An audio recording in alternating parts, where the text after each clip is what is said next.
वो तो बिट्रेयल के बारे में है और दिल टूटने के बारे में है। तो ये कैसा लगा? कोई इसकी भी कोई अपनी स्टोरी है कि नहीं? स्टोरी है मेरे एक कुछ दोस्त थे उस वक्त मतलब ऐसा था ना कि उनके पास जब कुछ नहीं था तो मैं उनके पास थी, उनके पास सब कुछ आया तो उन्होंने मुझे ऐਵੇਂ ही बस मतलब छोड़ दिया।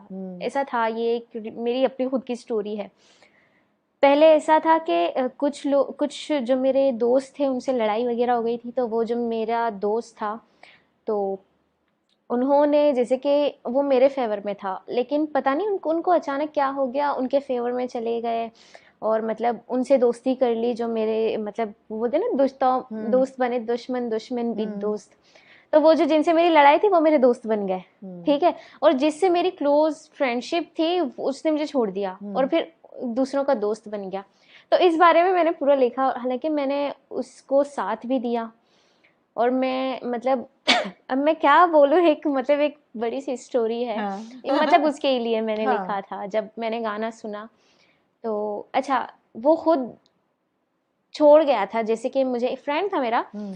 वो छोड़ गया था बीच में, मतलब बिल्कुल ही जब उन्होंने देखा कि मतलब मैं ग्रो कर रही हूँ आहिस्ता आहिस्ता, हम्म। तो दोबारा आया, मैसेजेस करने लगा, बोला कि तुम आजकल मिजाज हो, मतलब तुम्हारे एटीट्यूड बहुत सारे हैं।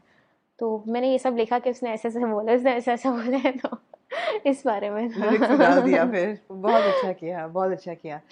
शुरू में जो गाने लिखे वो बहुत सारी रोजी के बारे में, जी। जॉबलेसनेस, मिस एम्प्लॉयमेंट, मार, हाँ जी। उस सब के बारे में, सिविक प्रॉब्लम्स जो थे जी। लियारी के, उनके बारे में। जी। क्या कुछ बदला है topic, subject over the years?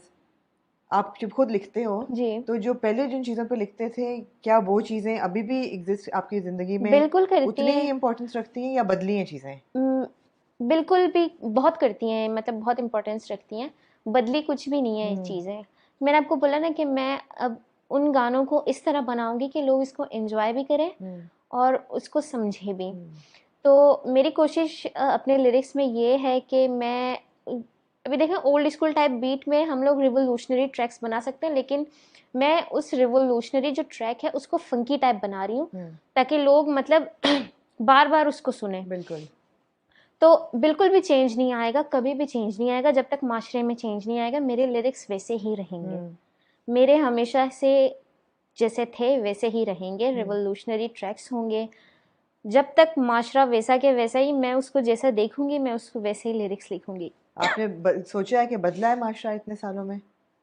मुझे तो नहीं लगता, क्योंकि वर्स्ट से वर्स्ट चीज़ें हो रही हैं। मतलब हर कोई अपने तरीके से क्राइम करने के बारे में हम्म। सोचता है। हम्म। तो बिल्कुल और ज़्यादा ख़राब हो गई हैं हम्म। चीज़ें, मुझे जैसा लगता है। और ऑब्वियसली सबको यही लगता होगा कि मतलब अब पता नहीं क्या होगा, अल्लाह ही हाफ़िज़ है। अल्लाह ही क्या हाफिज है। दुआ ही कर सकते हैं, और क्या कर सकते हैं।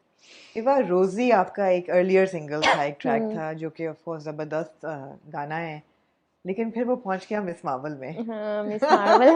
और वो मिस मार्वल के पहले एपिसोड के जो क्लोजिंग क्रेडिट थे उस पे हुँ, चला हुँ। और लोग एकदम पागल से हो गए। ने कहा हाँ, वाह, एवा का ट्रैक इधर चल रहा है, एवा बी का, हाँ। जबरदस्त।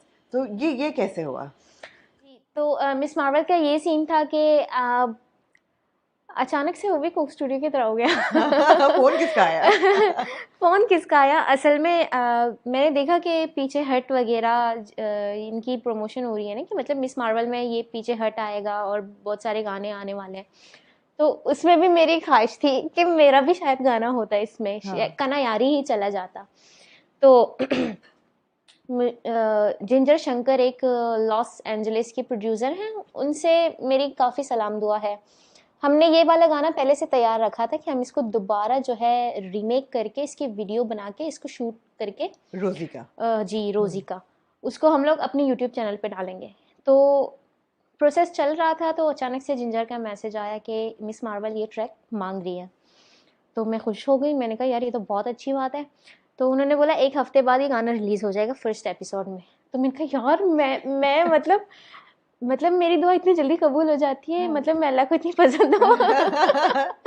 तो पसंद बस हो इसलिए कबूल हाँ, होती है, हाँ। तो बस अचानक से हो गया, तो उन्होंने ये ट्रैक माँगा, हमने इसको रीमेक किया, मेरे नए वोकल्स भेजे उन्होंने, जिंजर शंकर ने इसको रिप्रोड्यूस किया, फिर इसको दे दिया उनको, फिर फर्स्ट एपिसोड में चला। यहाँ पे आप रिकॉर्डिंग करते हो एवा, तो किधर किधर करते हो? मेरे घर में मेरा अच्छा, पूरा एक स्टूडियो बनाया हुआ है थोड़ा? छोटा सा स्टूडियो है, उसमें हाँ, मैं कर लेती हूँ अपनी एडजस्ट। रिकॉर्डिंग वहाँ करते हो? जी। ज़बरदस्त ज़बरदस्त। तो दुआ मांगी कबूल हो गई। हाँ, दुआ मांगी कबूल हो गई। मेरी ख्वाहिश थी ना कि काश मेरा भी गाना, हालांकि मैंने कना यारी की दुआ मांगी थी, लेकिन मेरा खुद का पर्सनल गाना वहाँ चला क्या गया, तो बात है, क्या बहुत बात है। बड़ी बात है। बिल्कुल बिल्कुल। आपने एलएसए पे परफॉर्म किया मोमिना मुस्तहसन के साथ, जी। और उस वक्त तो आपका कना यारी नहीं आया था, बिल्कुल, और मेरा एक गाना आया था एक उस गाना वक्त। आया जी। था, और नेशनल लेवल पे वो रिकग्निशन नहीं थी। हम्म। तो लोगों ने कहा ये कौन है, बड़ी कूल यार, ये रैपर तो बहुत हम्म। कूल है पाकिस्तानी। और इस पे भी लोगों ने इतराज़ किया कि उन्होंने इंट्रोडक्शन ऐसा दिया जैसे कि हाँ। मोमिना मुस्तहसन बहुत बड़ी, मतलब वो भी अपनी जगह पे ऑफ कोर्स हैं, जी लेकिन जी, उस वो वक्त तो कोई है। जानता नहीं था आपको।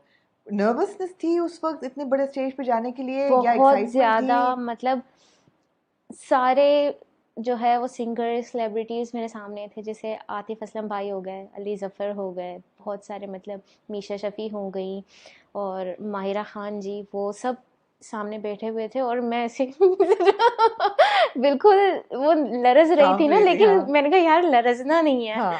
तो मैं जाना है वहाँ परफॉर्म देना है, यहाँ तक आई हो तो आगे भी जाना है। हम्म। तो मेरा दिल जानता है कि मैं परफॉर्म करते वक्त कितना लरज रही थी, बहुत नर्वस थी मैं, बहुत नर्वस थी, लेकिन अच्छा गया, ये बहुत अच्छी अच्छा बात गया, है। बहुत अच्छा गया, एब्सोल्युटली।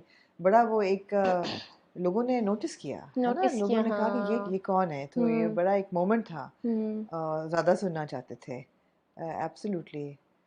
आपने एक गाना किया अली गुलपीर के साथ, जी तेरा जिस्म मेरी मर्जी, जी जो कि औरत मार्च का स्लोगन है, मेरा जिस्म मेरी मर्जी। जी। उसके ऊपर जाहिर बात है फेमिनिज्म के बारे में है, और वो गाना जो है वो औरत के हकूक़ के लिए, जी। और ख़ुद मुख्तारी के लिए, और बिल्कुल डोमेस्टिक वायलेंस के ख़िलाफ़, बिल्कुल। जो कि आजकल बहुत हम देखते हैं टेलीविज़न पे, डोमेस्टिक वायलेंस के केसेस जो हैं वो बहुत राइज पे हैं, जी।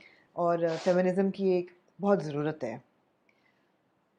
आपका मैंने पढ़ा इंटरव्यू में भी, आपने कहा कि आपको नहीं अच्छा लगता कि लोग अब आपकी जब बात करते हैं तो आपकी म्यूज़िक से हट के आपके जी निकाब की बात करते हैं, जी, सिर्फ कि यही जी बात करते हैं। ये उनके लिए एक फोकल पॉइंट बन गया है कि हम्म। निकाब में रैप हो रहा है, तो ये नहीं होना चाहिए। तो काउंटर कैसे होगा इसका? देखें, अभी मुझे ऐसा लगता है कि लोग जो है वो सिंपैथी देते हैं कि ये यार, ये तो मतलब इतना अच्छा करती है, नकाब में इतना सब कुछ करती है। हम्म, नकाब में भी वैसा ही नॉर्मली मैं आपसे बात कर रही हूँ जो आप बगैर नकाब के मेरे साथ कर रही हैं, बिल्कुल। बिल्कुल नॉर्मल है। हाँ। बस ये है कि मेरा चेहरा ढका हुआ है, मेरी आइडेंटिटी बन गई, अब हम्म। इसको हटाऊंगी, लोग बोलेंगे वाह, फेम मिल गया, नकाब ही हट गया। हम्म। तो लोग तो हर चीज में बोलते हैं। अभी मैंने सब कुछ देखना पढ़ना बंद किया है। हम्म। न्यूज़ मेरे बारे में आर्टिकल्स छपती हैं, पता नहीं क्या क्या, मैंने लोग मुझे भेजते हैं, बोलते हैं यार मत भेजा करो, हम्म। क्योंकि वो ऐसी चीज़ें डालते हैं उसमें जो मैंने बोली भी नहीं है। हम्म। मैंने कई बार नोट किया है कि मैंने ऐसी चीज़ें पढ़ी अपने बारे में जो मैंने बोली भी नहीं है।